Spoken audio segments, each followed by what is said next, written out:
Hey friend, welcome to the Inimitable Podcast. I'm your host, Jermaine Harrison. I'm a licensed mental health counselor, mentor, visionary, transitional life coach, and of course, I am a neurospicy black sheep. Inimitable means something that is so unique, it is impossible to duplicate. This pod is for the neurospicy who are building mental wealth without a blueprint. Thank you for coming, and if you're here, it's because God needed you here. I hope you enjoy this episode, and I'll see you soon.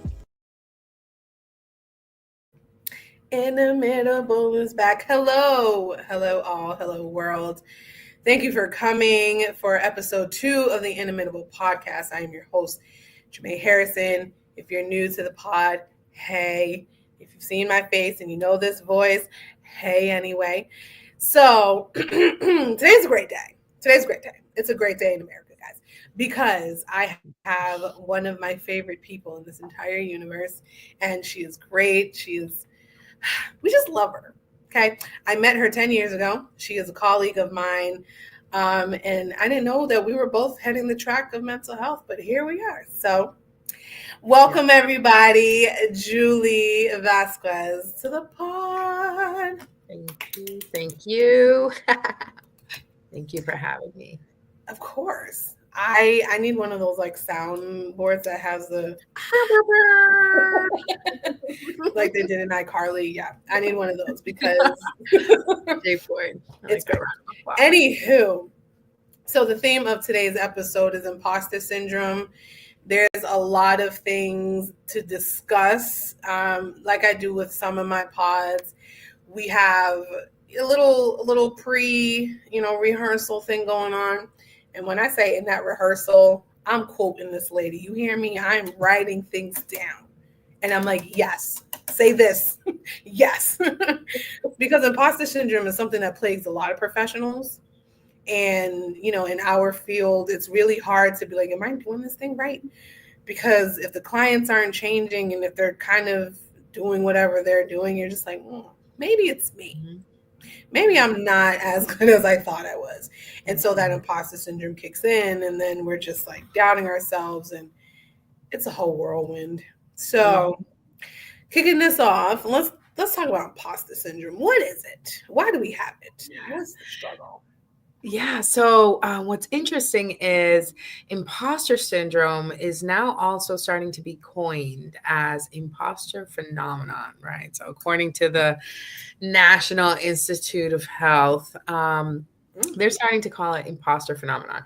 And so I did look up because there is no like medical definition, right? There's no agreed upon definition. Mm-hmm. However, the APA, so the American Psychologists Association, they are coining the definition right now currently for imposter syndrome as an ongoing fear that we will be found out or unable to replicate past successes. Right. So an ongoing fear that you are going to be found out, or, right. So like this mask is going to be ripped off of you, or that you're not going to be able to replicate past successes. And I just, imposter syndrome, imposter phenomenon, IP, impacts about 70 to 80% of adults at least once in their life. Right. So about 80% of folks, at least one time in their life, are going to know exactly what we're talking about. Yeah. What's really awesome is that you mentioned something about like our field, right? So it is a lot more common sort of in academia and like fields, health providers, et cetera. And yeah, there's a couple pieces there, but that as of right now is what we have or what we will be working with as the definition for imposter syndrome. Yeah. So there was one that I found a while ago, and it said the same thing that you just said, but towards the end, it said, in spite of previous success. So even when you've proven to be successful at a thing, there's this mindset that you have of like, maybe not, because it's not. Scared the mess out of me. Anyway, it's like we have the information, we have the proof, yet and still something in our mind is like, it's a no, right? Mm-hmm. And the hard part about that is we have to walk into spaces and be professionals, because in the field that we're in, they're coming to us and be like, I expect you to provide some great information for me, because life isn't lifing for me, and I need you to guide me there. And if you have imposter syndrome, it shows, right? They're like, she don't know what she's talking about. I need to go somebody else. Yeah. That can definitely like really leak through in a lot of different areas of life, right? Like not just that kind of provider space where you're supporting someone else and kind of thinking about your own, right? Because it's all about self-evaluation. Even like as I'm saying this out loud, right? This is a self-evaluation piece, right? Yeah. So we're thinking confirmation bias. We're thinking like all of these fallacies that can come up when we are only looking for, like, despite evidence to the contrary, right? We are only looking at things that kind of solidify our beliefs. Yeah. And that's a really big thing with imposter syndrome, right? Like maybe I do really well in all the areas, but in the one area that I struggle with, if I receive any criticism, right, it discounts anything I've done or could do. Yeah.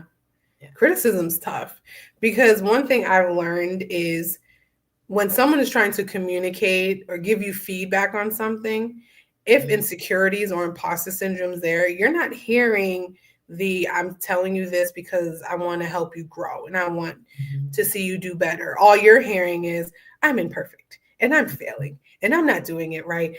And so it's like that stuff just kind of plays in your head. And if you're anything like me, you're going to ruminate on that thing for a while.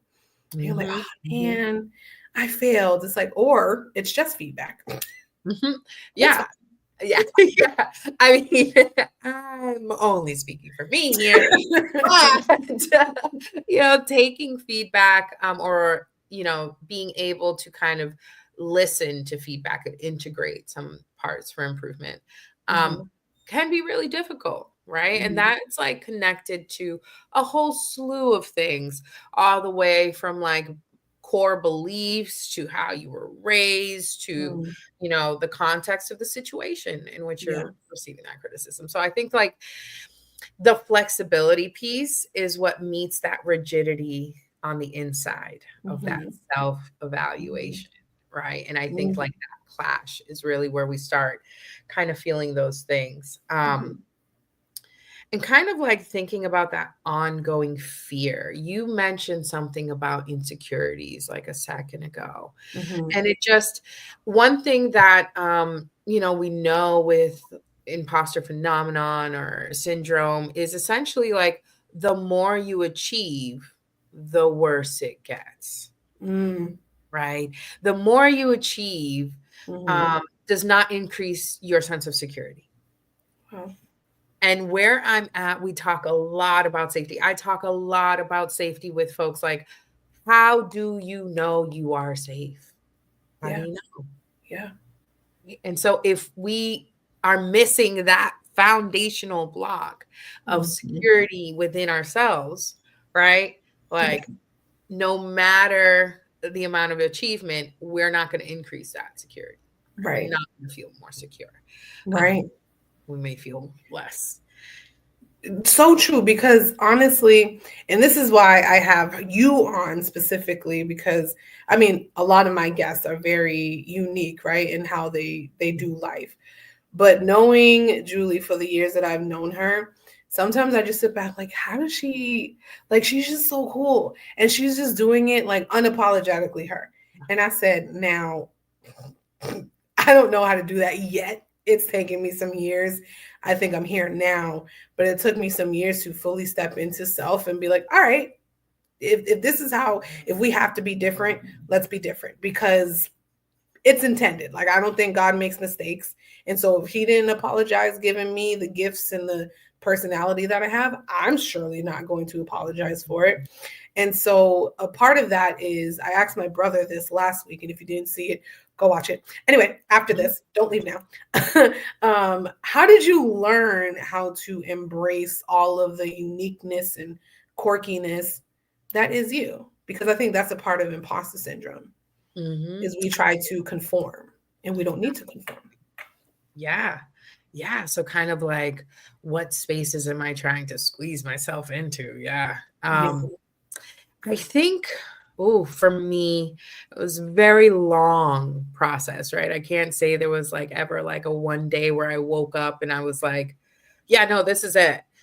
This is who, this is who it is. This is who I'm going to be. And I'm just going to, it was a really long process of spiritual journey, really, right? Like getting close to my higher power and like really thinking about where my place is in this great big world of like macro kind of challenges that we're facing, right? All of the stuff in the bigger context of things, like where do I fit in that puzzle? Am I just like, a breath in the wind, or like what ripples? So there's something I like to say, like, no matter what, anytime you touch the water, you're going to send ripples through. Right. And so it's really thinking about what is worth it to spread out, right? Every time I touch the water, what is worth it? And I did a lot of work around authenticity. And I think I like mentioned this when we talked previously a little bit, is like, I really wanted to base who I was off of love. Like, what is love? Who is love? What does love look like? What does love move like? And I found that I struggled a little bit with, balancing that and all of the other pieces within myself, right? I did not have like the tools, the kind of capacity that I needed. And I kept searching more. And I recently came across something that was talking about authenticity vibrating at a higher frequency than love. Wow. And so I really started shifting to being authentic, right? To just kind of showing up as I am, who I am, removing the guilt, right? Kind of calling the things out as I see them. And so shifting into that like authenticity piece has been a major force, right? In being able to kind of move through and show up. Like, just show up these days is really hard. Like, just to show up is hard. So very. Definitely kind of allowing myself to show up as whatever that is that day. I love that. The authenticity vibrates higher than love, because, I think we are conditioned, or we are taught that love's the greatest thing, right? It's even in the Bible, right? Of all of these things, the greatest of all of them is love, right? And I believe that also goes for self-love, which is what allows us to be this authentic self and not being apologetic for it, because it's like, well, I'm this way for a reason, regardless of how I got here, as long as it's not like I'm hurting anybody or hurting self, then, keep it going. And, you just mentioned like showing up is very hard, which leads me to my next question. In the mental health field, something that I'm always asked is, you as clinician, do you struggle with mental health? I'm like, yeah, anxiety has done its damage in this brain of mine. And I have good days, I have amazing days. And then there's some days where I'm like, panic, just strictly panic off of nothing. Sometimes it doesn't make sense. And, showing up for clients becomes a little bit more difficult when life is lifing on your end, right? Because now you're having to put all of self aside and show up here and be very present here. But the stuff that you have to return back to, you're just like, I don't want to do it. So how did you do it? How did you get here? Do you have, some mental health struggles of your own? And then how are you able to show up and do the things that you do? Yeah, thanks. Thanks so much for kind of bringing it to like the seed, right? Mm-hmm. Lots of love too. To like the seedling, like what kind of was planted. And I think in terms of mental health, right, one of my specialties is addiction.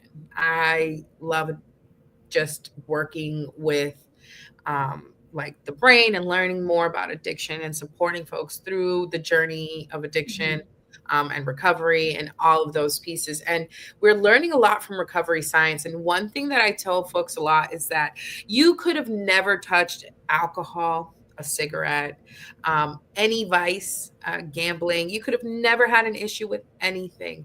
And you are still in recovery of your childhood. Ooh. One is still recovering and in recovery of your childhood. Someone put that in the comments for me, please and thank you. You are still in recovery of your childhood, right? You could have an amazing childhood and it was awesome, and you're still recovering from the safety, right? The shelter, right? So really understanding that we are constantly evolving. Humans are just like everyday dynamic people changing a little bit. And I think for me, I was and still am, right? Because this is a lifelong process that we have to unlearn and relearn and grow. And I think that I was in recovery of my childhood when I began in this field, right? Really kind of looking around and thinking about what are some things, like how can I create this ripple for other people of things that I didn't know, right? Of supports I didn't have. So coming from, a pretty rough childhood, very typical, like textbook kind of immigrant type of experience, also navigating like corporal punishment and discipline and just parents who didn't have kind of the tools that I am lucky to have learned later on. And so just thinking about all the times where, as kids, we only need one adult. And so just thinking about the times where just one adult was what got me through to that next phase of life.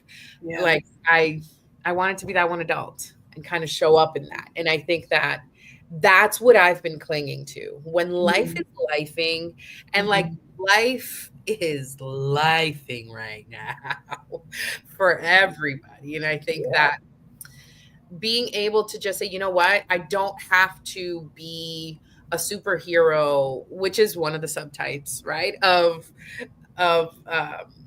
imposter syndrome. So I don't have to be that right now. I just have to be this person for this person.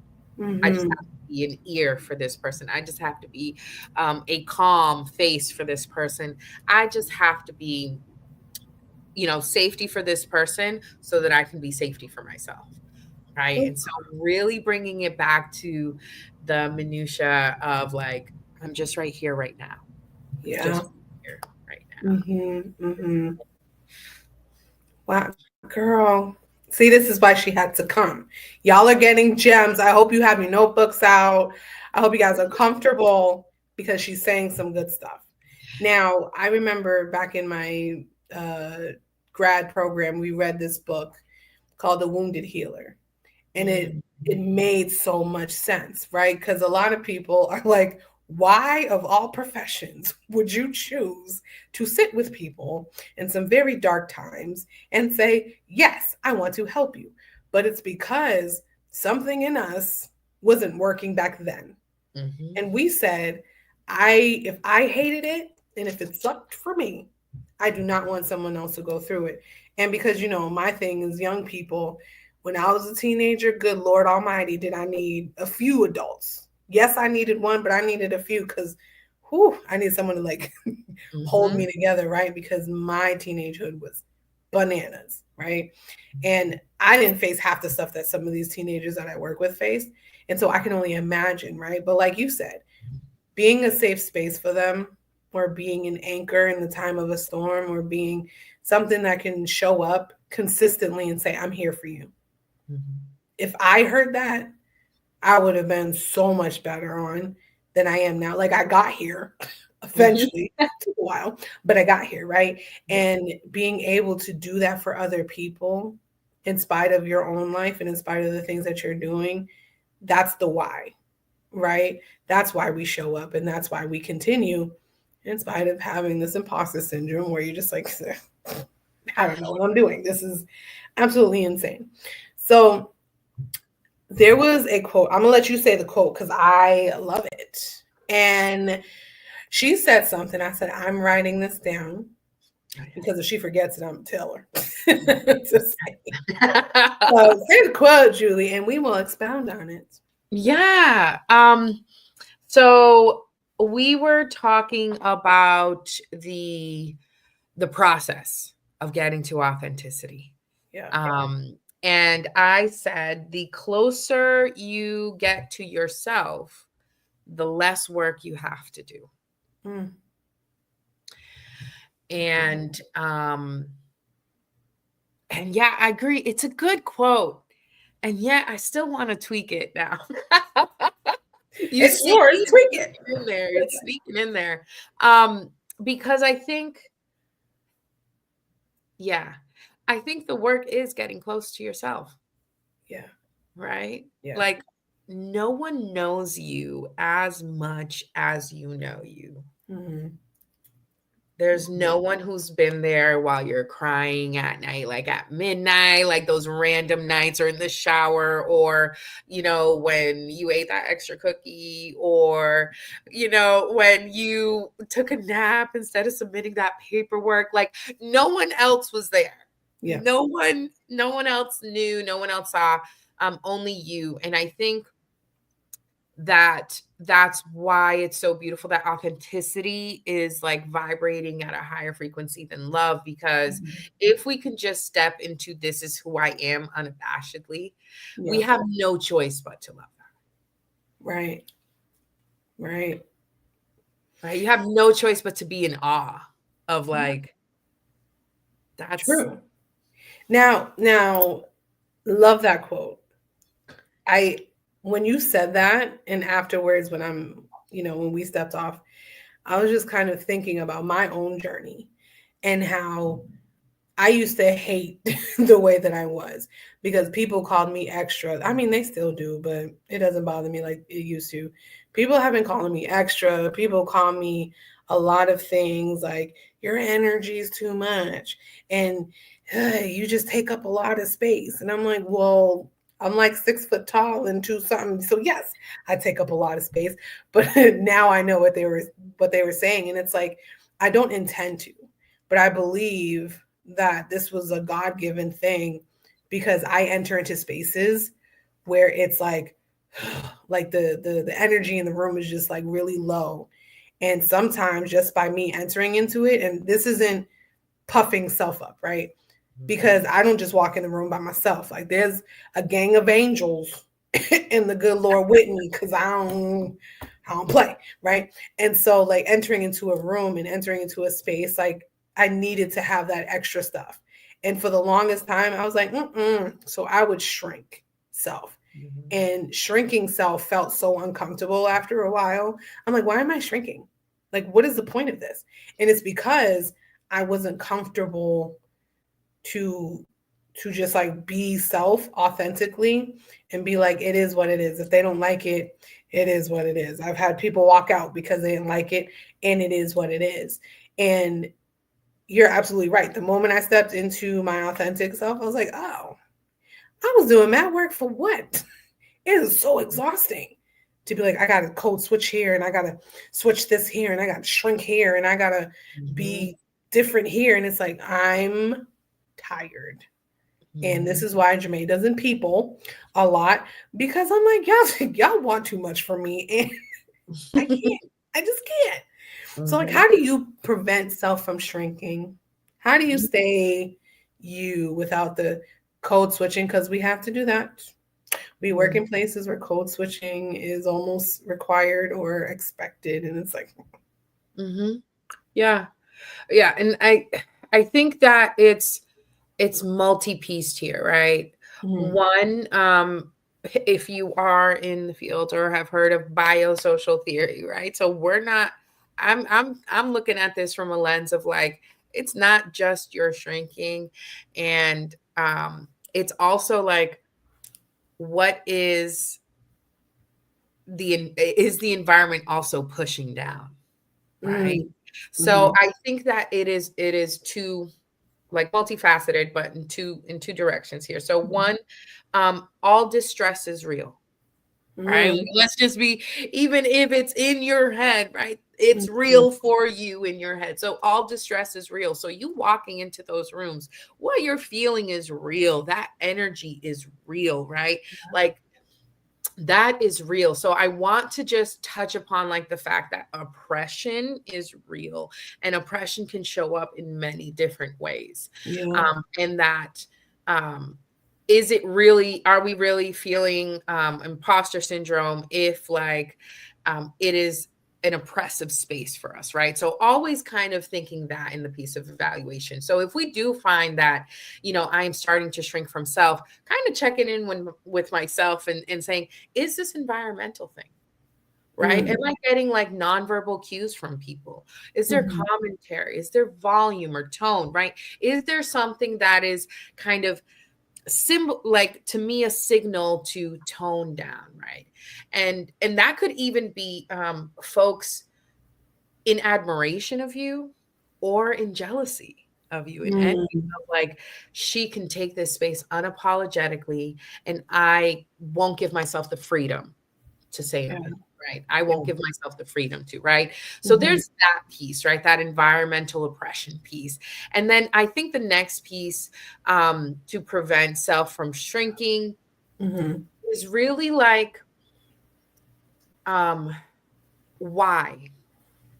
Right? Why am I doing this? Why am I this way? Is it because I love myself? Is it because I love expressing this? Is it because this is who I am? Right. And so reminding ourselves of that, like, authentic purpose.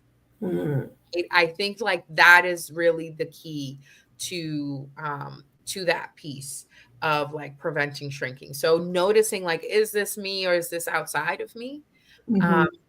And what is my purpose in being this way and expressing myself? And right, is this my authentic self? And that is a good enough purpose. Must be true to you is good enough. And I think that's a great piece to kind of keep with us, especially when we feel that energy. Yeah, I'm going to rewatch this and take some heavy notes for self, because you, Miss Ma'am, are hitting spaces in my own journey that I like. This is why I have these conversations, because I don't think this is talked about enough, right? The inimitable is really a spin off of the black sheep, and how black sheeps are talked about. They are forced to change. They are like, I'm not welcome in a lot of spaces. So in order for me to feel welcome, I'll become that. I will shift self to fit that mold, because that's the only way that I'll be accepted. And I had to learn, if you're going to accept me for something that I'm not, you're still not accepting me. You're accepting this version of me. And when I realized that, I said, oh, okay. Yeah, no, this still isn't working. And I realized, and I think what you said about purpose is so huge. I didn't accept self until I understood what this was for. Right. And so when I'm working with young people, I'm like, everything that you have, it's for a purpose. Now, what this purpose is, I'm not God, can't tell you, but I want to help you find and figure it out. Because once you learn why you were created, the way you were created, it makes authenticity a lot more easier. And then you get to live out your authentic purpose, because you've tapped into that part of you that, like, the world, so to speak, they don't know about. And if they don't accept it, they don't accept it. But that's fine, because I believe that God will place people in the path that you're supposed to walk.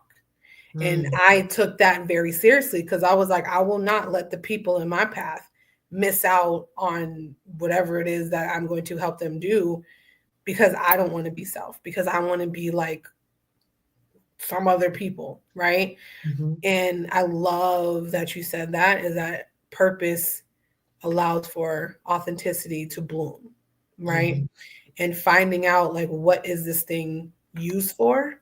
That's so important. So I had a question about, because Julie does art, y'all. This girl, child, listen, she's good. And I wondered, because art is usually a way of self-expression, right? So what does your art say about Julie? Like, how are you showing self on your art pieces? Thanks. That's a really interesting question. So you mentioned energy, and I am like a true believer that everything has energy, right? Like, we're finding out, studies are showing that, plants communicate, trees can see shapes or shadows, right? Like, we're learning that the energy is not only present in everything, but it is relaying a message all the time. And so what I have found with my art and how I express myself is that I like to use a lot of texture with my paint. So I like to use like divots and ridges in the paint. But it's really about expressing the inexpressible, right? So, I have one that's like supposed to be like a panic attack, and there's like waves crashing, but then there's like hard corners, right? And then I have one about the angry woman, right? Where it's just like, just movement, right? Because we can move so much with just our voices. And so I think that is what I've been pushing a little bit through my art, is really that piece of like, the energy is present, it's alive, right, in these paintings. Like, I want people to feel something. They may not feel the same as me, which would be beautiful. But I want them to feel, even if that means physically touching it and feeling it in the art. So I think that that's kind of the space where I'm at. And as artists, right, we tend to ebb and flow and kind of grow into, the spaces where we are in our journey. Yeah. So. I love that. Like, I mean, I feel like I'm very amateur in the art that I do, but when I express self on paper, like I had these books and I was flipping back, and something that I was seeing regularly is I was trying to learn how to accept myself as a BBW, I'm a big black woman, you know what I'm saying? And I was like, oh wow, there was a theme to this stuff. And then after my brother passed, it was me trying to remember the good parts of what our friendship was and what our relationship was. And like where I was in life was reflective on those papers. And I'm just like, oh, wow, look at that. But what I also realized is I was tweaking certain parts of the female body that I was drawing or whatever, because I'm like, I'm still not comfortable with this part. And so I would hide my hands. I would hide half of the face. I would hide a lot of the things. And it's because I was still struggling with, who the heck am I? And what am I trying to like arrive to? Like I feel like a lot of us are walking and we're just like, yeah, I'm doing a thing. Do I know if it's going to stick? No. But I'm just like moving along, and I don't know. And I believe as a black sheep or an inimitable, it's like there's no blueprint for this thing. Like there's blueprints for normalcy, whatever that looks like. But when you are the outliers, it's like, how in the world do I find my path? And do I have the courage to walk that? Right? Mm-hmm. So speaking of courage, is it in your mind? What is that type of courage that you need to be able to walk this thing through? Because truth be told, sometimes we're just like, yeah, I love this and it's great, but then we don't find our people. So then we kind of veer off. And then we're like, okay, I'm back on track. So it's like, how much courage does it take to walk this thing out, like unapologetically? Yeah. Wow. If I knew that, I might know the lottery numbers for next week. But what I will say about courage is that courage is something that you do. It's like bravery with fear, right? Like I am enfrentando, like confronting, facing, right? I am facing this challenge, this obstacle, this achievement, this, right? Because some of us are very scared of success as well. So I am facing this piece here, right? Despite having fear. And I think that you mentioned about the outcome, right? And that's part of the piece with imposter syndrome or phenomenon is really like the overachievers, the high achievers, the folks who want to keep doing are feeling it the most, right? And so we don't know where the outcome may be.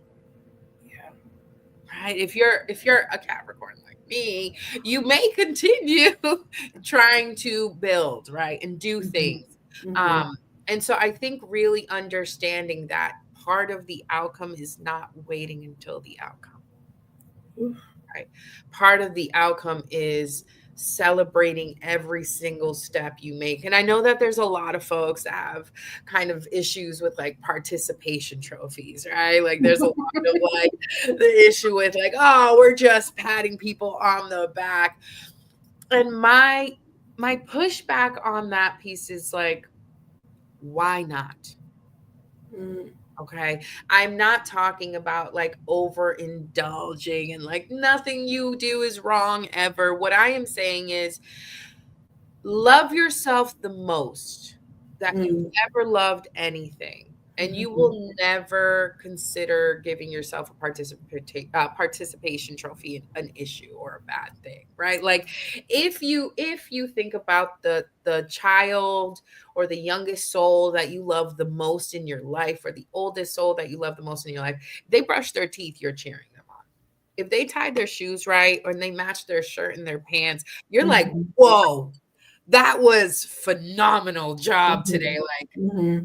And I just want us all to be able to do that for ourselves. Right? Like I just want to like really be able to kind of wake up and recognize like, yeah, the internet is a wild place. The politics, government is a wild place. The workplace, the bills, the finances, those are all wild places right now. And I woke up. I chose to wake up today. So good. Yeah. I chose to wake up today. Man, you're great. I love this conversation. And when you said courage is bravery with fear, huge mic drop moment. Like, because I think we assume that when we become this authentic self, fear is kind of gone. And it's like, oh no, baby, every day. Every day.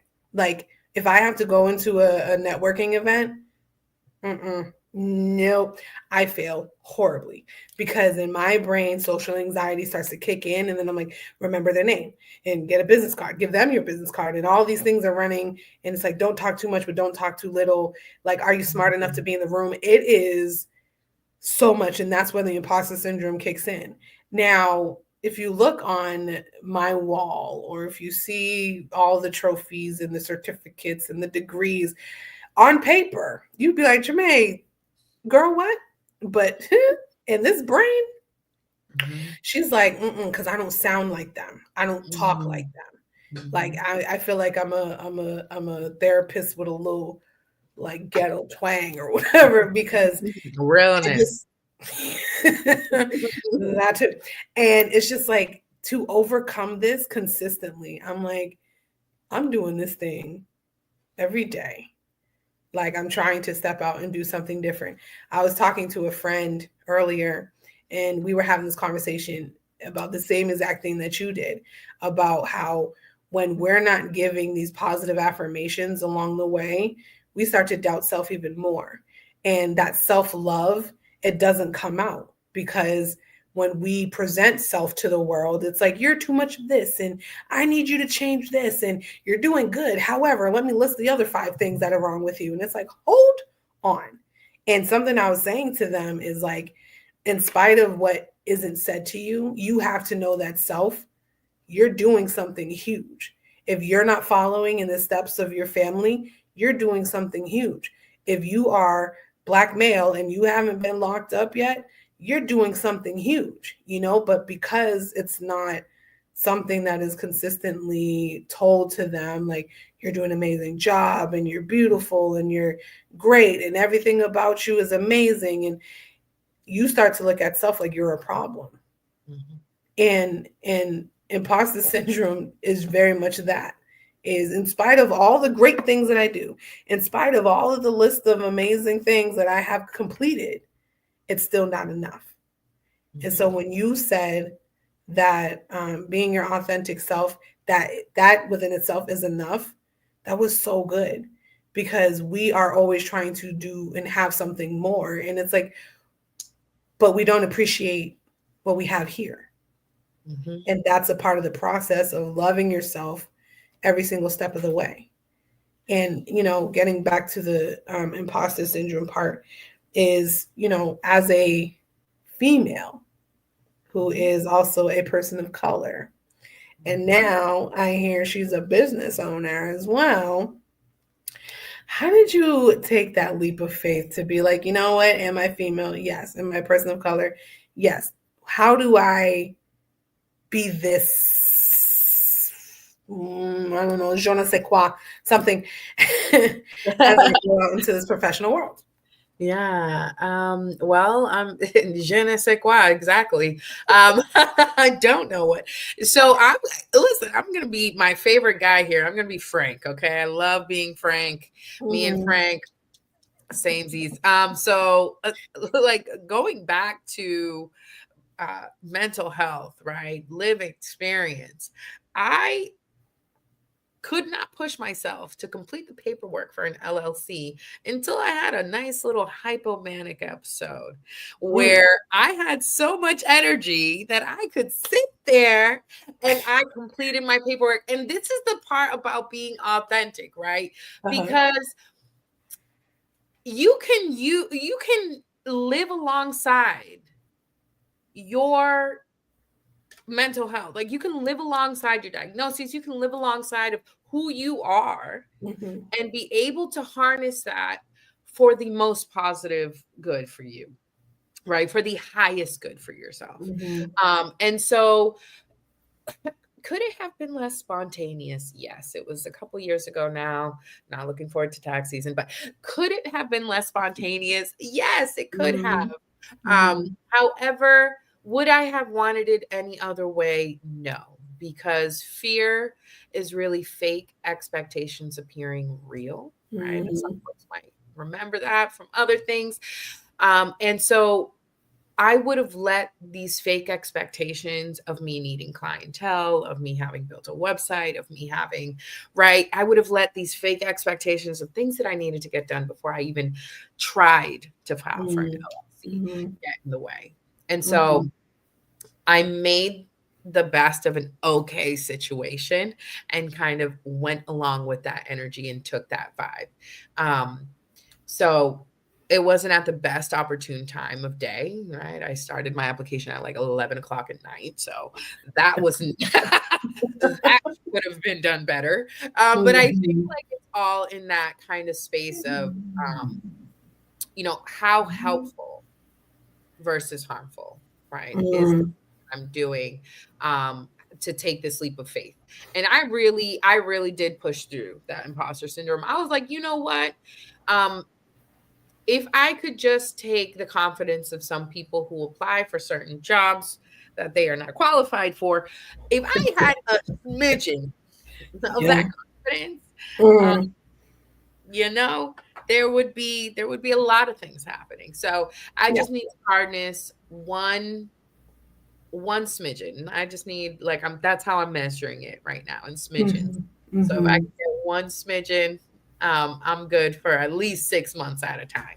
So sometimes you just need to have audacity and go for it, or what anybody says. As long as it's helpful and safe, right? Like, let's put that in there because people like, maybe we should put that medical advice.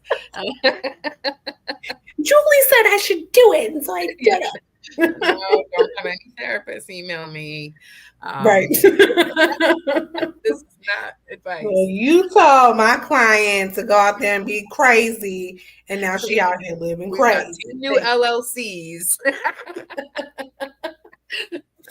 I love. So, as you were talking, it kind of reminded me of something that one of my clients said. She was like, an anxious person is the best during a time of an emergency. And I said, actually, yeah, that makes sense because they know they done scanned the room 2 times over. They know where every exit is. They know who the guy over there in the black jacket is looking like. They know the girl over there with the blonde hair. Like, they scan it. And so sometimes I'm like, having these anxiety moments, they're not all bad. Because sometimes they push us into action, right? And it's the same thing like when you were talking about addiction, and a lot of people are addicted to things because they're like, I need this to push me into having more fun, or push me into being hyper-focused so I can get my work done, or push me to do these things, right? And it's something, that I feel is not always understood. I think a lot of people look at addiction like, just stop smoking and just stop drinking. Blah, blah, blah. It's like, okay, that's the symptom, people. Symptom. But Americans, we love dealing with the symptoms and not the problem. So the problem is, how do I do this differently so that I don't have to rely on this thing over here? Right. And I kind of want to backtrack probably like 25 minutes ago because it was so good and I didn't want to ignore it. When you said healing from the child, and that kind of had me like, I had to think of the right comment to say, which is why I kind of waited 20 minutes. But when a lot of people come into this mental health journey, they hear a lot about healing that inner child and how to make a safe space for this inner child, to let this child know like, hey, I know it was scary then, and I know we may have had to be silent there and had to endure this thing over there, but here we are here, and I need to show up as self. We all have a representative, right? Some of our representatives are like 5. And this is why we have adult temper tantrums, because emotionally we stopped at 5 and we never quite elevated self to show up as the adult self, right? And the inner child for a lot of people is like, how do I get to her or him? Right? How do I access them, and what is it that they need to hear so that we can heal and move on? So your inner child, the younger Julie, what did she need to hear, and how did we heal that young lady? Yeah. So I think it's an interesting question, right? Because I've mentioned a couple of times, like, it is not about outcome. So what I will say is that it is still an ongoing process. Our inner child, our inner teenager, our inner adolescent, like all of those stages, they are ever more present in us more than we realize. So all those times that I want an extra snack, or I want dessert before dinner, or I want to stay up late just so I can look at something, watch an extra episode, or, that is that inner child. Right? Clamoring for some of that peace, for some of that fun, for some of that, I want to let go because I didn't have enough of letting go before. Yeah. And so I think for me is like giving myself forgiveness, right? Forgiveness, just like forgiving my inner child for wanting to pop out, for like wanting to take over my life, for like wanting all these days off and like all this fun. And also kind of reminding myself that every time there is a catalyst or like a trigger or like anything that we have to like deal with, that we have to like face, right? It's like stubbing your toe on something, like someone opening a door and stubbing your toe. There's only a certain amount of time that you have to respond to the pain from the door stubbing your toe. And a lot of us are faced constantly day to day with like the choice between two realities, right? Our emotional reality of like, I am 5. People are not picking me up enough. I'm hungry, maybe I'm not laughing enough, right? Like that reality. And then there's the reality of like, I am turning 35 and I need to pay this Wi-Fi bill or this phone bill because T-Mobile's really just, taking me down, right? So like understanding that I could be sitting there looking at something very simple and both realities come up for me. Yeah. Okay. They are both ever present and it's my choice which one I'm going to step into to respond. And so sometimes I step into the reality that's like 20, 30 years ago, right? And sometimes I remind myself like, oh my gosh, that's a very real feeling and that was real and that happened and like you were in that space. And also right now we have to feel that in a different way. And I talk to myself like my inner child, right? I talk to that inner child piece and I tell people the first step is that compassionate self-talk. You cannot do any of these changes without like talking to yourself, right? And so some of that talk is going to have to include having a nickname or a name for yourself that you would only use out of love for like a child or, someone that you love. So one of the things that I've done that has helped heal my inner child and kind of create that closeness is I call myself baby when I'm doing compassionate self-talk. I don't call most people baby. I call my daughter baby, maybe, right? Like I can't say that when I'm mad. I can't be like angry and be like, hey, baby, like, no, right? Yeah. So like using that terminology for myself, like flips a switch in my brain and lets me know like, oh, I'm talking to myself out of love. I'm talking because I care. Right. So I'm not saying, if I'm saying Julyvette, what are you thinking? Right. I'm in a different space and it's like, hey, babe, like, it's okay. Just take a breath.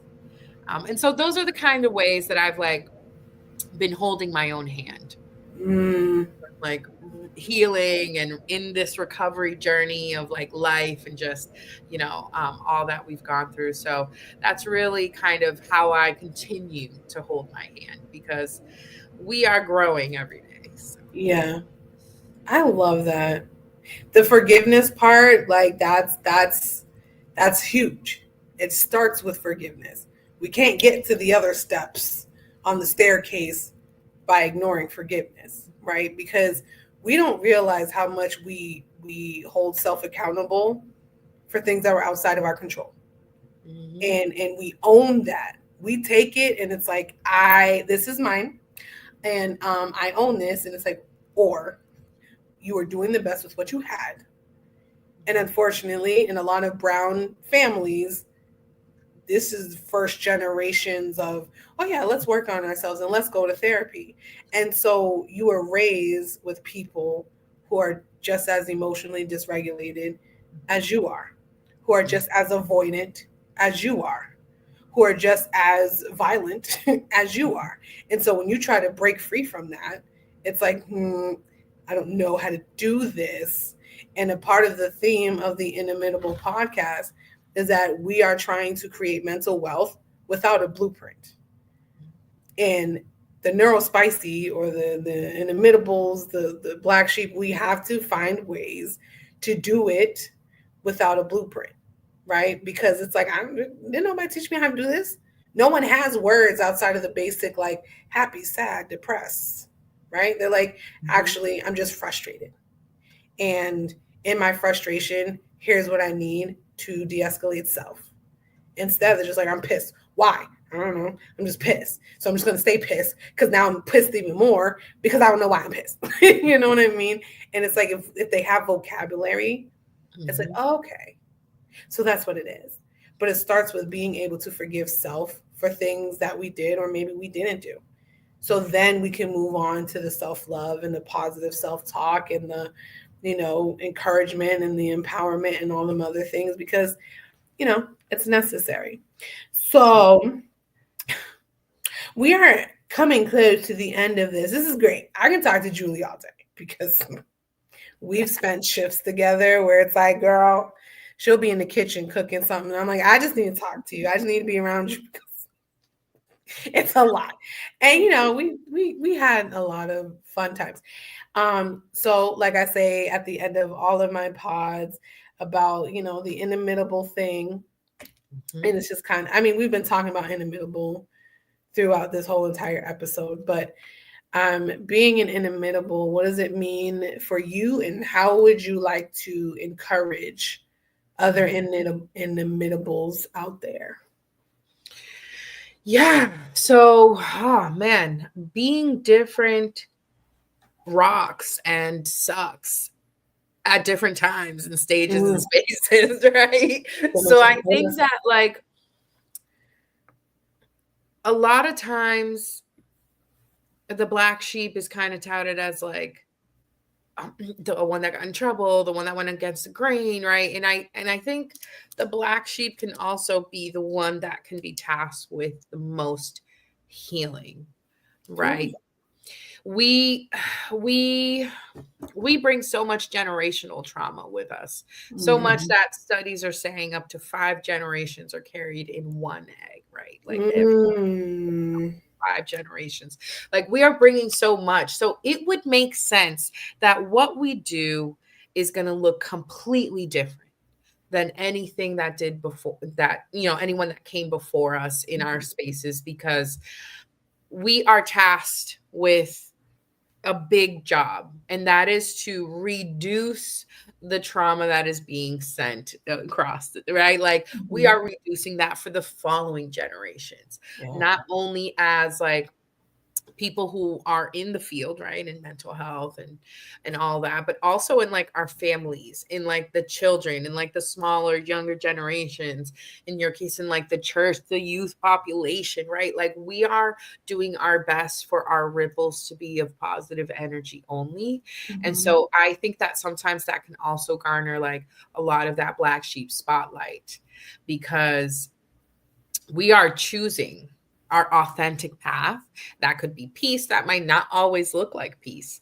And so really understanding that if we are not conforming, we're always going to stand out. And at some point, our standout is going to be a big flashing sign for the rest of our tribe to meet us, right? Like they will be able to find me. Oh, yeah. If I have a big flashing sign. And so I think that's what it means for me today, is to just to be okay with standing out, to be okay with surviving failure, right? Like I can survive change and failure and transition no matter what I was taught or what I have learned, or what my environment may be pushing. And so what I would like for other folks who are a little bit outside of the box, who are struggling, who are neurospicy, who are, just looking for different ways. What I would like to say is that it is a noble deed to show up as you. There is no one else like you. And to give people the opportunity to get to experience you, even if it's a smidgen, which is my favorite form of measurement. So thank you. Thank you. You see why she's one of my favorites, y'all, because it's just so good. And I love that. I appreciate her. I appreciate you for just, creating safe spaces for a lot of people, but especially the neurospicy folks, right? And all the things you just shared is so powerful. And it is so amazing that, we are affirmed, because oftentimes we're told to change and fix this and do this and blah, blah, blah. But like when you are told like it's okay to be you, it changes the world, right? I had this ex-boyfriend back in high school. And when I say teenage Jermaine was insane, emotionally all over the place. Emotional dysregulation should have been my name at that point. And all he used to say is like, Jermaine, you're okay. And I'm like, no, I'm not. But like a part of that, he would just keep saying it. And it brought me from here to like down here. Mm-hmm. And it's because in my brain, I'm saying everything that's wrong. When I step outside, everything that's wrong. He's just like, it's okay. I'm like, oh, that's simple. Those are like what, 2-3 words.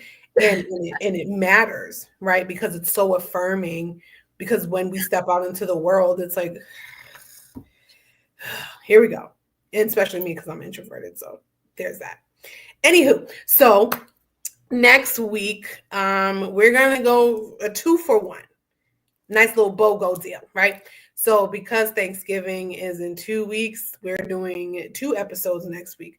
One is on Tuesday with Danielle Eddins. She was here. We're going to be talking to her. And then Thursday is another one. Everyone knows her as Christy Ocean, but she just got, married. So now she's Christy Calloway. And so, 2 for. You're welcome. Thank me later. So Tuesday, 7 p.m., Thursday, 7 p.m. I hope to see you guys there. Julie, thank you so much for being amazing and sharing all the beautiful things. Instagram doesn't pop up over here, but let's see. I think Christy's in the chat. She's saying, so proud of you, Juju. Definitely needed this. And then she said, thank you for this safe space. Someone said, she said that they missed the beginning, but thank you both for holding this space. So we're all here, thank you, sir. And she's here Tuesday. That lady right there. I'll be here watching you guys. Thanks. Thank you. Bye, guys. I appreciate you. Have an amazing night, amazing weekend, and I'll see you Tuesday. Peace out. Oh, maybe not. And